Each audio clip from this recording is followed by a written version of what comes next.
We begin our show with the clash of the #1 seeds, the Detroit Pistons and Oklahoma City Thunder. SGA is so popular. Guys, he's even autographing babies. Did you see that? He was doing this pregame.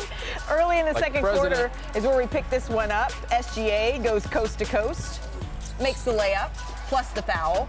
Tough bucket there by the reigning MVP. Remember, no Cade Cunningham still in this one. Chet Holmgren muscling his way inside. Little muscles, but he gets to the bucket. Jalen Williams loving it from the bench there. Under 5 minutes left in the third quarter. SGA works between two defenders, spinning. Slithery. Layup to go. Tough finish there by Shai. Now, midway through the fourth quarter here, Marcus Sasser, he kicks it out to Javonte Green, who nails the three, and Austin Rivers, he was on the call. He was reminded of another Green brethren. Uh-oh. Is that Danny Green? What Green is that? Okay, cuzzo. Got that last name. 2 minutes later, SGA gets that one to go, the little midi. And then next OKC possession, SGA gets some separation for the jumper.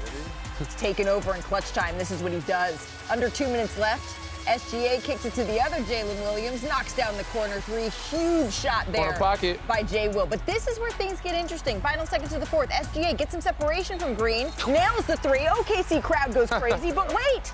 They call it an offensive foul. And Shai, he can't believe it. Look at his face. The replay shows that he extends his arm out on Green to get the separation for three. The refs call it, and the game winner is nullified there. But why, Iman, is this a push-off and not that foul that we always see him get? Okay, so the difference is when we see SGA drive, it's either with the right hand or it's with the left hand. On the left side, you can hide it a little bit. When you dribble with that right hand, it's hard to hide that off arm. We're going to get to it right here. Take a look at it one more time, though. When he's going to that right, instead of the chicken wing, we get Heisman Trophy. Yep. See what I'm saying? Going with that right hand, you have to get the ball back to that right side, so you naturally will extend that left arm for the rhythm dribble. You see it come here? It's here. You can get that off because you know you're getting back to your shooting hand over here. It's right here lined up in the pocket. I'm not going to shoot it. We're going to get to this side. Let's roll the other side. He does get away with it. He gets away with it. Here it is here. But when you see it here, you see it? Baby chicken wing right there. There it is, like little chicken wing right there. A little mild sauce on it. You might put a little hot sauce on it if you want. Now, if you see it right here, going to the left, you still get this same problem right here. But now it's a chicken wing to dislodge, and you're going to bring it back because you want the ball back into this right hand so it could be in that shot pocket. I'm not going to shoot it right now. I got the suit jacket on. I ain't trying to miss. And what makes him so effective and efficient is change of pace. Yeah. He's able to stop on a dime and get the defense off balance. So with the combination of the chicken wing and him going so fast and hard to the basket makes the defense believe he's going to the paint, and they have to recover. And that, with the push-off, it allows him to get so much more space to get these shots off time and time again. Yeah, when you get a little too much sauce on the wings there, that's when you got a problem. Let's get back to the highlights. Take us to it. But the Pistons, right, they still have a chance to win, guys, in regulation. One more shot here. Dennis Jenkins has been the hero before, but not in Oklahoma City. So all tied at 101, the end of regulation. To overtime we go. Early in OT, SGA. There it is. He took that personal. Chicken wing. He took over flats.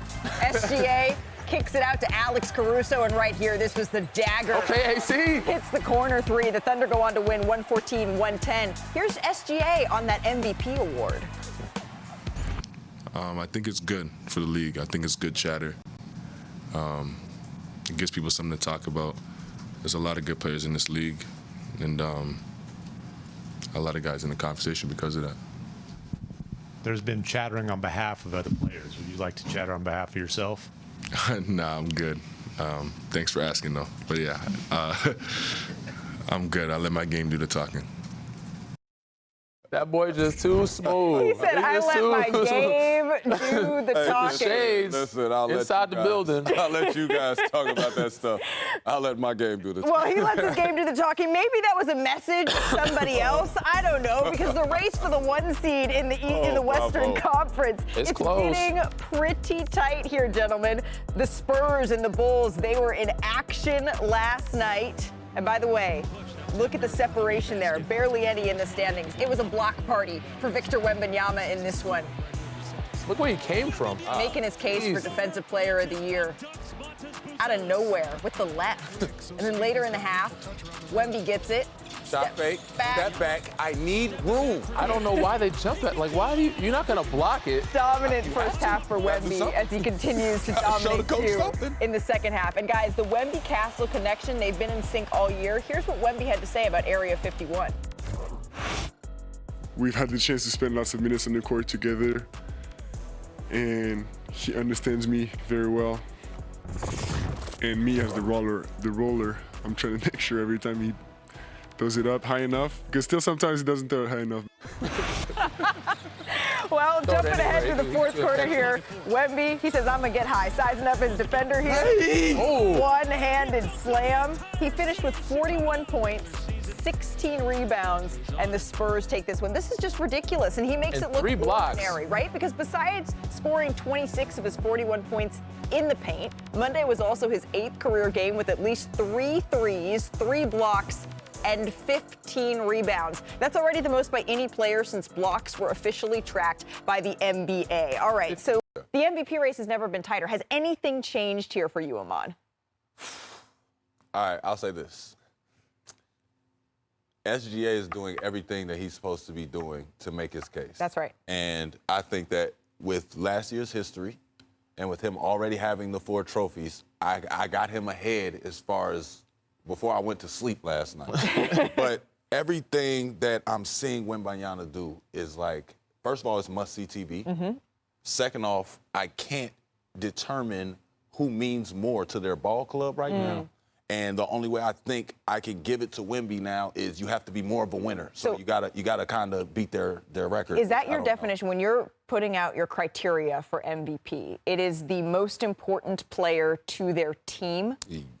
It's a couple of things. Yeah, it's the team and the league. All right, the team and the league. And so you're saying it's kind of, to me, the standings right now, if you're looking for a reason to vote for Victor Wembanyama and you're saying, well, we want to vote for him, but he's not quite having the best they're separated by half a game. Yeah. Is it really making that much of a difference who has the 1 seed? It is. And I wouldn't say not much has changed. Some has changed since Wemby has spoken and also has proven with his performance in play.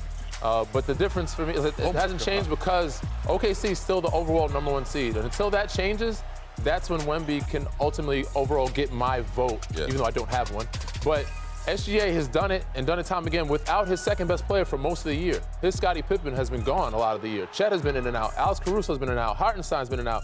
He's carried this team to 60 wins and breaking Wilt Chamberlain's record of 20-plus points. Look how much the odds have shifted. Yeah. It's way closer today than it was back on March 22nd. I mean, that's what campaigning for yourself kind of does a little bit. You know, he spoke and people realize, and Draymond said, why is this a profound statement? People forget how important defense is. And 3 blocks to go with 16 rebounds and 41 points. He's not only dominating on offense, he's dominating on defense, too. Yeah, I guess I come back to, I understand if you're trying to have the conversation about Luka Doncic and Nikola Jokic and SGA and Wemby, where winning is going to separate in that way.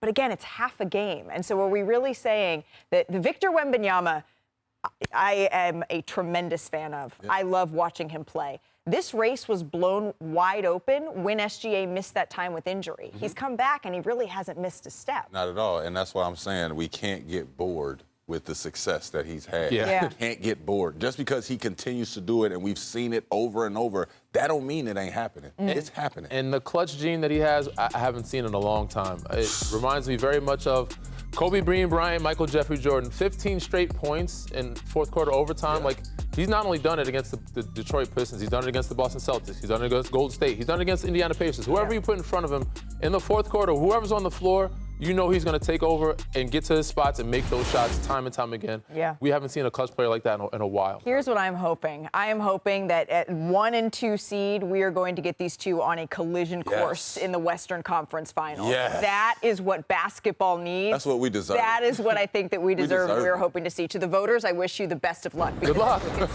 This is very, very tight of a race. But before we go to break, we do have some breaking news this morning. Amari Stoudemire, Candace Parker, Elena Deladon, Doc Rivers. They are among the members that are going to be inducted into the Naismith Basketball Hall of Fame as a part of the class of 2026, according to our Sham Sharanya. So congratulations. We look forward to seeing the entire group together in Springfield. The Wolves, they're 9th, right, in terms of title odds. That's according to DraftKings Sportsbook. That means a championship run emphasis on the runs. There you go. If they were able to do it, would be one of the biggest underdog stories in league history. But I'm standing with a collection of guys who have won rings here. And yesterday on the show, you, Danny, you were talking about championship, the boxes that need to be checked here. And so we thought that maybe it was time, as champions, to run through a little championship checklist. Why not? First one, we're going to start off with swing players, guys that can swing a series, like a Patty Mills, a Gary Neal, a Boris Diaw. Your boy, Nick. might be in there. I see what this is about. Some guys that get the depth ultimately. How deep is your team? Are there guys in your team that can give you 20 or 30 or randomly that they don't put on the scouting report outside of your stars that can give you a plus? So we like to call those guys that can swing a series swing players. All right, man. Second on this checklist.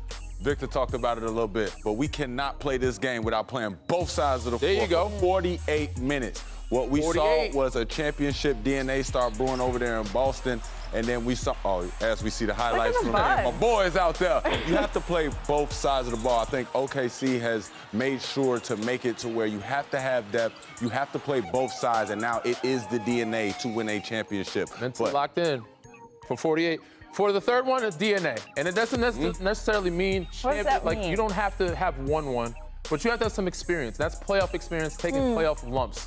So championship DNA doesn't come from just winning championships, but obviously Kawhi Leonard has won one. Myself, we had one, brought it to Toronto, but we had guys like Marc Gasol who have been in some playoff series. Serge Ibaka, been in some series. Kyle Lowry. These guys have experience and ultimately have won in multitude of seasons. So I would give them some DNA, not championship DNA, but definitely the DNA to be able to know how to win. So that's championship DNA for me. And last but not least, when you get to the nitty gritty and it's the end of the game, who is your king?